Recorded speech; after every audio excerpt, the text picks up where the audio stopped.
दोस्तों, आज मैं आप लोगों को जो ये कहानी सुनाने जा रहा हूँ, जो ये खबर बताने जा रहा हूँ, इस खबर में एक बहुत बड़ा कांड हो जाता है एक 14-15 साल के बच्चे के साथ। जो बच्चा जाने अनजाने कुछ ऐसी जगह फंस जाता है।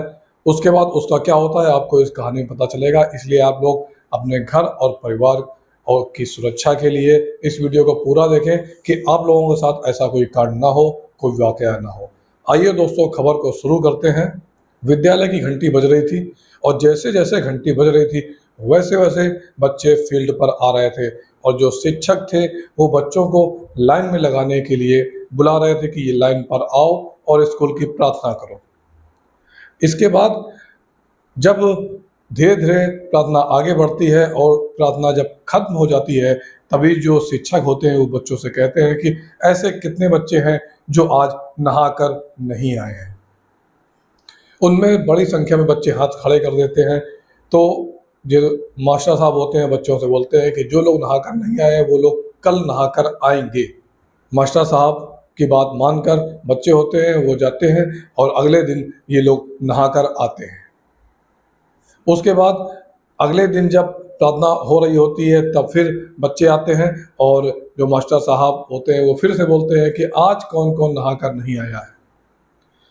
तो बच्चे बोलते हैं, फिर भी कुछ बच्चों के हाथ खड़े होते हैं। तो मास्टर साहब जो होते हैं वो और गुस्सा हो जाते हैं कि अब अगर कल कोई नहाकर नहीं आया तो सबकी पिटाई होगी, सबकी पिटाई होगी। फिर जब तीसरा दिन आता है तो दुर्गंध जो होती है उसका लेवल और बढ़ जाता है। तब जो शिक्षक होते हैं वो बहुत ज़्यादा गुस्सा हो जाते हैं और सबको दो दो डंडियाँ मारते हैं जितने बच्चे नहाकर नहीं आए होते हैं। और ये बोलते हैं कि अब अगर तुम लोग नहाकर नहीं आए तो अगले दिन से स्कूल मत आना, तुम लोगों इससे को स्कूल से बाहर निकाल दिया जाएगा। जब चौथा दिन आता है तो दुर्गंध की स्थिति और बढ़ जाती है और दुर्गंध ज़्यादा और ज़्यादा आने लगती है। तब मास्टर साहब सभी बच्चों को बुलाते हैं प्राइमरी पाठशाला के, और जो शिक्षक होते हैं बहुत ज़्यादा गुस्सा हो जाते हैं और बेवजह कई बच्चों को पीट देते हैं और बोलते हैं कि आज के बाद अगर कोई नहाकर नहीं आया तो उसको इस स्कूल से निकाला जाना बिल्कुल तय है। वो इस स्कूल भी नहीं है अगर कोई नहाकर नहीं आता है। तो जब उसके बाद जब बच्चे आते हैं तब भी दुर्गंध का लेवल बढ़ जाता है। लेकिन जो मास्टर साहब वो होते हैं वो बोलते हैं कि आज कौन नहाकर नहीं आया है। तो बच्चे बोलते हैं कि मास्टर साहब हम लोग सब लोग नहा कर आए हैं और कपड़े भी साफ सुथरे पहन कर आए हैं, क्योंकि रोज़ डांट पड़ती है आपसे। तो हम लोगों ने घर में बोला कि हमारे कपड़े भी धो दीजिए। हम लोग कपड़े भी धो कर आए हैं और नहा कर भी आए हैं। लेकिन दुर्गंध का जो लेवल था वो कम होने का नाम नहीं ले रहा था। इसी बीच विद्यालय के एक शिक्षक आते हैं और बोलते हैं, गुरुजी चलिए, बहुत ही ज़्यादा परेशानी हो रही है और 4 दिन हो गए हैं, 5 दिन हो गए हैं, लगातार दुर्गंध आ रही है। मुझे लगता है कि ये जो दुर्गंध है ये बच्चों की तरफ से नहीं आ रही है, ये माजरा कुछ और ही है। इसके बाद सफाई कर्मचारी को बुलाया जाता है। जब सफाई कर्मचारी को प्रधान जी लेकर आते हैं, इधर उधर बदबू आ रही होती है तो ढूंढा जाता है कि ये बदबू कहाँ से आ रही है। तब सफाई कर्मचारी और ये सारे लोग एक सेफ्टी टैंक तक, एक शौचालय तक पहुंचते हैं। जो टैंक बना हुआ था जिस पर एक पत्थर रखा था। अब सभी लोगों को शक होता है कि हो ना हो ये जो दुर्गंध है वो इस टैंक से ही आ रही है। अब टैंक के अंदर जब सफाई कर्मचारी को उतारा जाता है तो एक ऐसी चीज़ पड़ी हुई मिलती है जिससे दुर्गंध आ रही होती है। दरअसल वो चीज़ एक लाश होती है। ये लाश किसी और की नहीं, एक स्टूडेंट की और एक छात्र की थी। गांव में पता चलता है तो सैकड़ों लोग इकट्ठा हो जाते हैं, पुलिस आती है, तब जाकर पता चलता है कि बदबू का कारण दरअसल ये है। दोस्तों, मैं आप लोगों को ये जो आज घटना सुना रहा हूँ ये एक बहुत ही ज़्यादा चिंता का विषय है और विचार करने वाली बात है कि एक 15-16 साल का बच्चा ये एक ऐसे महिला के प्रेम प्रसंग में पड़ जाता है जिसकी किसी ने कल्पना भी नहीं की थी।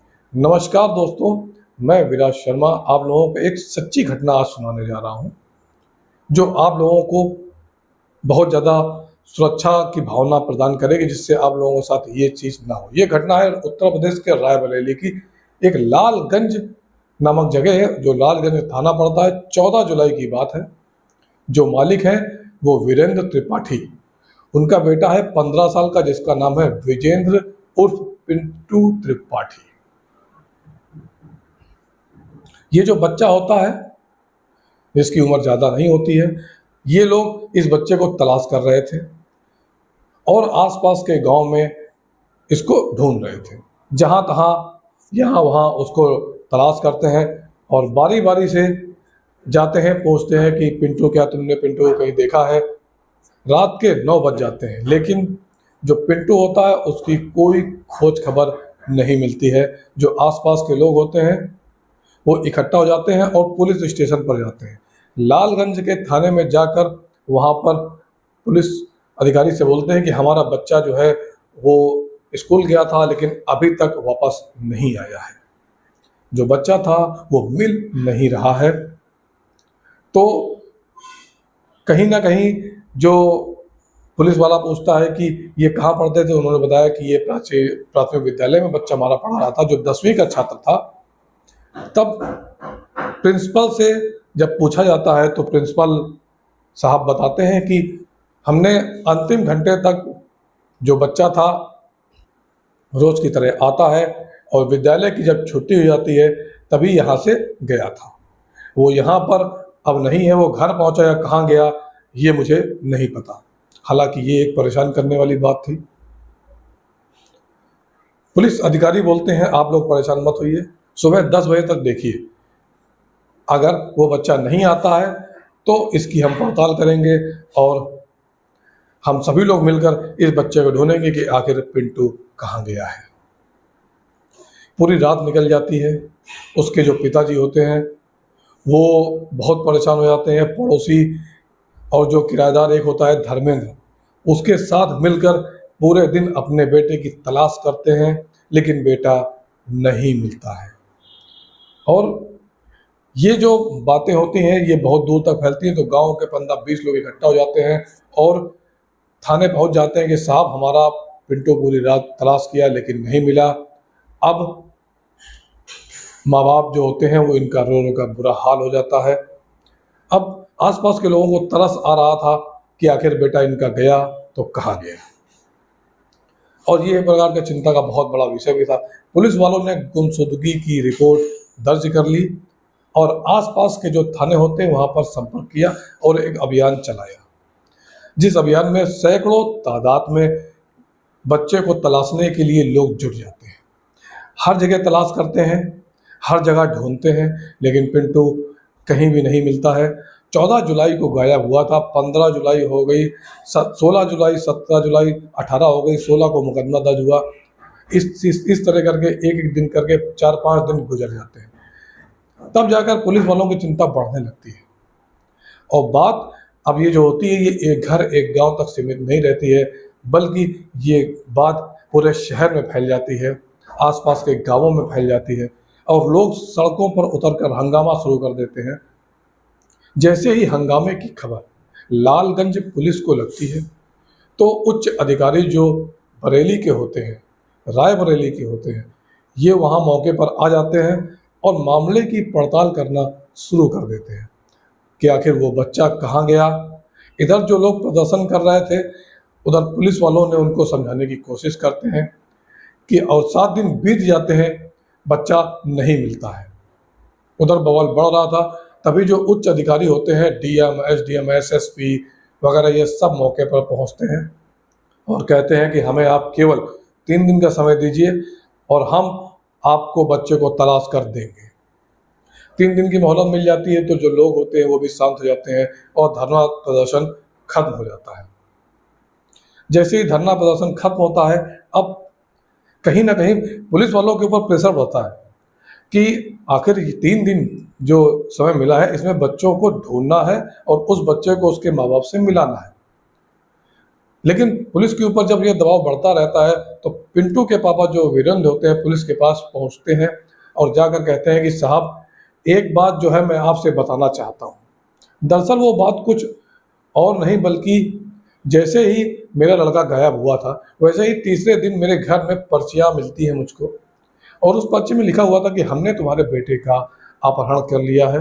यदि अपने बेटे की सलामती चाहते हो तो हमें 5 लाख रुपए की व्यवस्था करके दो, और सीधा हम तुम्हें तुम्हारा बच्चा वापस कर देंगे। लेकिन इस तरह की पर्ची के आने के बाद उनको एक धमकी भी उसमें लिखी होती है, अगर तुमने पुलिस से संपर्क साधने की कोशिश की, अगर तुमने कुछ ऐसा किया तो हम तुम्हारे बेटे को मार देंगे। और अपनी आप बीती वो व्यक्ति सुनाता है। उसकी बात सुनने के बाद जो पुलिस होती है वो हरकत में आती है और चारों तरफ तलाश करना शुरू कर देती है। लेकिन ये जो धरना प्रदर्शन चल रहा था, इस बीच पुलिस वाले भी अपनी तलाश कर रहे थे, सारा सब कुछ दोबारा फिर से शुरू हो जाता है। ये जो कहानी है ये धीरे धीरे आगे बढ़ती है। जो अपहरण का उन लोगों को चिट्ठी उसके पिताजी को मिली थी, और इसकी वजह से जो चिंता थी वो उसके त्रिपाठी जी की बढ़ रही होती है, और पुलिस इस मामले को गंभीरता से लेती है। और इसी बीच 3 दिन जब बीत जाते हैं, यानी अब 14 जुलाई को गायब हुआ और बीतते बीतते 24 जुलाई आ जाती है, और गांव, ये जो गांव होता है पहाड़ीपुर मजरे, वहां के एक विद्यालय से लगातार बदबू आ रही थी, दुर्गंध आ रही थी। तो पता चलता है कि ये जो दुर्गंध आ रही है ये एक शौचालय के सेफ्टी टैंक से आ रही है, और सेफ्टी टैंक से जब निकाला जाता है तो जो लाश निकलती है, यूनिफॉर्म के आधार पर पता चलता है कि ये जो विद्यालय का ही कोई बच्चा है, और ये बच्चा कोई और नहीं, ये बच्चा वही पिंटू बच्चा है जिसके पिताजी को धमकी मिल रही थी। लालगंज की जो पुलिस होती है, ये 10वीं के क्लास के पढ़ने वाले बच्चे को जब बरामद करती है तो चिंता पूरे गांव में, जांच पड़ताल का माहौल शुरू हो जाता है। पुलिस अपने फुल फॉर्म में आकर जांच करना शुरू कर देती है कि आखिर ये बच्चा यहाँ तक कैसे पहुँचा। इसके बाद जब कहानी आगे बढ़ती है कि हत्यारा कौन है, फिर पुलिस इस बच्चे के कमरे की तलाशी लेती है जहाँ कुछ किताबें रखी हुई थी। उस किताबों में जब तलाश करते करते एक किताब ऐसी मिलती है जिस किताब में कुछ पोर्नोग्राफी बातें लिखी थी। वो बातें कुछ अश्लील बातें लिखी होती हैं उसमें। उस किताब को देखते देखते एक ये लगता है कि एक सामान्य सा बच्चा ऐसी किताबें कैसे पढ़ सकता है। जब उस किताब को पढ़ते हैं तो उसमें आगे एक श्याम नाम का डिपो का, बुक डिपो का, जहाँ से बुक खरीदी गई थी, उस बुक के बुक स्टॉल का नंबर पता चलता है। तो पुलिस उस बुक स्टॉल पर जाती है। उस बुक स्टॉल का नाम होता है शंभू बुक डिपो। पुलिस वाले जैसे ही बुक स्टॉल के पास पहुंचते हैं, उससे पूछताछ करते हैं तो पता चलता है कि एक 15 साल का जो लड़का है वो इस किताब को लेने आया था, और अधिकतर इस किताब को लेने आता है।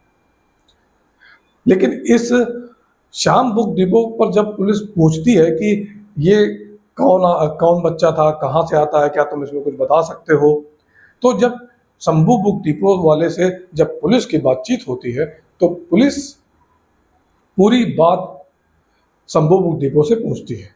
तो शंभू बुक डिपो वाला जो होता है वो बताता है कि ये जो किताब है 15 दिन में, लगभग 15 दिन के बाद ये बच्चा आता है और ये बच्चा लेकर ये किताबें चला जाता है। सर, क्योंकि इस किताब में एक ऐसा लेटर था जिस लेटर को देखकर हम लोग हैरत में थे। वो तो मैंने सोचा कि जब वो वापस आएगा तो मैं उस किताब के साथ उसे उस लेटर को भी दे दूंगा। दरअसल उसे उस किताब में जो लेटर था, उस लेटर के अंदर लिखा था कि तुम्हारे अंकल को शक हो गया है, इसलिए अभी तुम कुछ दिन के लिए शांत हो जाओ और ये किताबें लेकर अब तुम अभी मत आना, क्योंकि कुछ बवाल ना हो जाए बेटा पिंटू, तुम अपना ख्याल रखना। और ये जो लिखा हुआ लेटर होता है ये पुलिस वाले को वो शंभू बुक डिपो वाला पकड़ा देता है। इससे एक बात क्लियर हो जाती है कि इस लड़के को किसी महिला से कोई ना कोई कनेक्शन है। और ये जो अंकल की बात लिखी हुई है, ये अंकल कौन हो सकता है, पुलिस को शक होता है। तो जब बातचीत होती है तभी बातों बातों में पता चलता है कि ये जो अंकल कोई और नहीं बल्कि उसी के घर में किराए पर रहने वाला धर्मेंद्र अंकल है, जो किराए पर रहते हैं।